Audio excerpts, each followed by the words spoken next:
book to see the source where this lecture comes from, because his book it's an amazing tool to guide academic research. You can do basically anything you want. You just need to know where to look, and that book shows us Foundations of Homeland Security. Law and Policy will show you where to look, and then from there you use your creative mind to do whatever. And so I say that because in looking through the chapters, I've recognized that I'm labeling this as 5 steps in understanding ideological war and terror. One of the steps is exclusively my step, but a lot of this I sort of piecemealed based on the reference and directions that Alpern used in his textbook. So first thing to recognize is there is, and I have it in caps and underline, right? Because it's not this boogeyman spooky, well, is it really happening? There is, undeniably, also an invisible ideological war against terrorism. It's undeniable, right? There is a war against terrorism that is not about brawn. It's a brains war against terrorism. And that brains war against terrorism is as important as the brawn war. And by the brains war, I don't mean intel. Intel might be sort of, intel is probably, there's brawn proper, there's intel in the middle, and then there's brains. And when I mean brains, I mean ideological theory at its highest level, like, you know, theoretical ideological constructs that govern our lives, norms and all of that stuff, the stuff that I teach and study for a living, right? That stuff informs the brawn informs the brain, and the intelligence community is sort of the conduit between the brains and the brawn, right? There is a war against terror, and it's an ideological war. So there is an ideological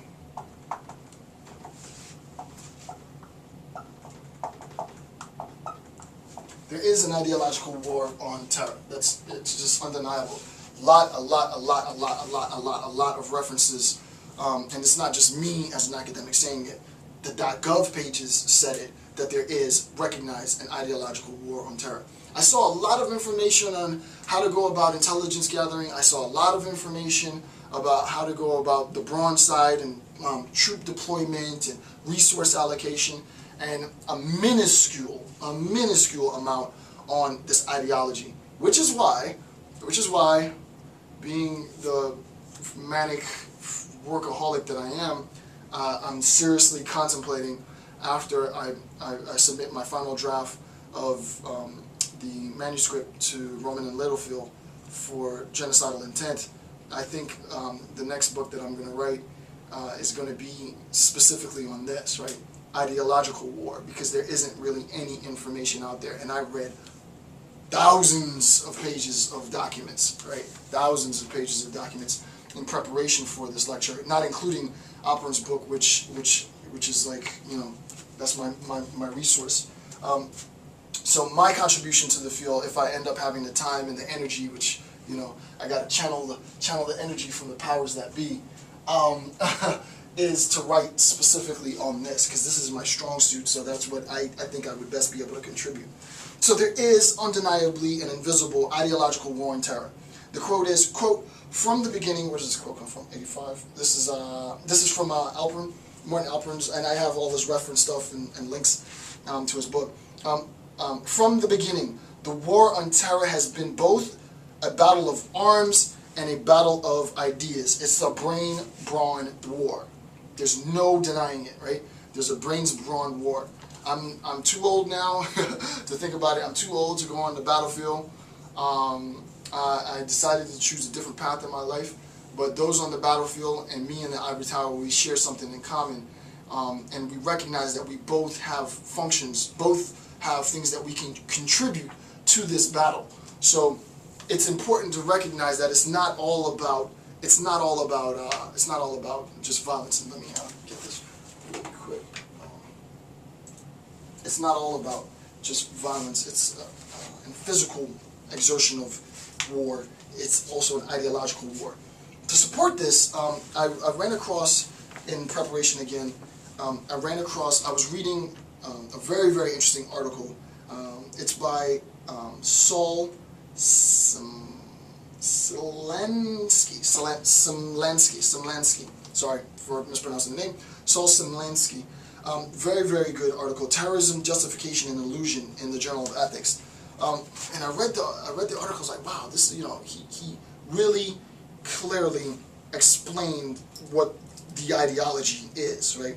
So I talked in the previous series, maybe an hour or two ago, in the lecture about tyranny, what tyranny is, how we come to understand tyranny, and it was sort of the despot forging poverty and impoverishment and brutality against members of the population.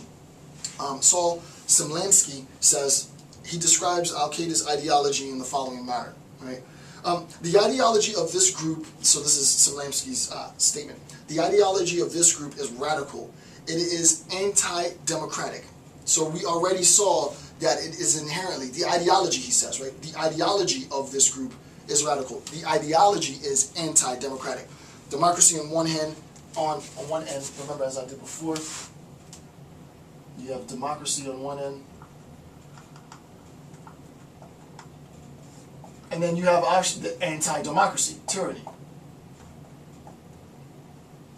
Right? Democracy on one hand, on one end, and the anti-democracy on the other, tyranny. So again, Simlansky says, the ideology of this group is radical. It is anti-democratic and totalitarian. Utopian. I'm going to talk about the utopian in a second. Very, very, very, very important point. Utopian. Opposes universal human rights. We saw in the previous video, same page on page 29, so if you're looking at the notes, it's page 29 of the notes. Again, print out the notes for yourself. Please use the notes to help guide you through my lecture. Write your own comments on the side and such. But as we saw in step 4, for promoting democracy, number 1 was defending human rights. Immediately then we look at Simlansky's description of Al-Qaeda's ideology. The ideology of this group is radical. It is anti-democratic, as we said, totalitarian, utopian, which I'm going to discuss in a little bit, opposes universal human rights, which is one of the steps for promoting democracy, and the emancipation of women. It is anti-Western, anti-Semitic, and in favor of a continuous violent struggle toward the establishment of universal fundamentalist Muslim rule, right? So that's his account. It's pretty exact, right? You can't ask for a more exact ideological description. Granted, this ideological description is a description that comes from someone outside of Al-Qaeda's core constituency group, but that's the ideology that's being presented.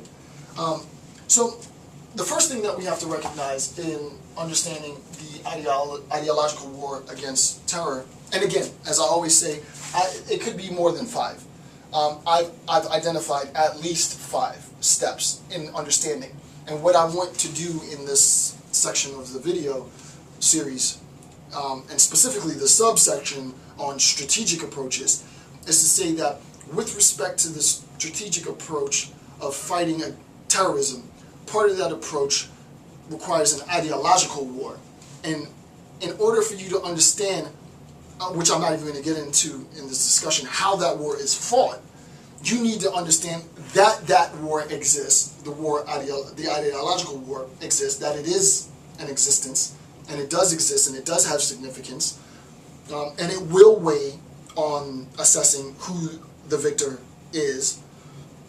You need to understand what the war is, what the ideological war is, what the foundation of these ideological disputes are, what logic governs this dispute, and how best to manipulate that logic in favor of victory.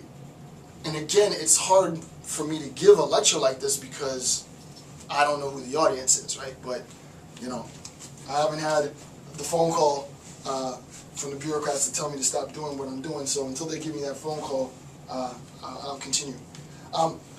4 misconceptions about causes of terrorism. I'm not going to get into this too much. So in order to understand the ideological war, the next thing we have to understand are the misconceptions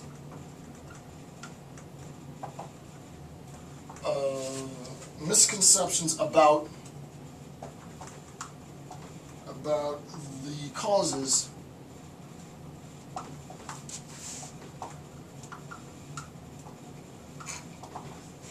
So we need to understand the misconceptions about the causes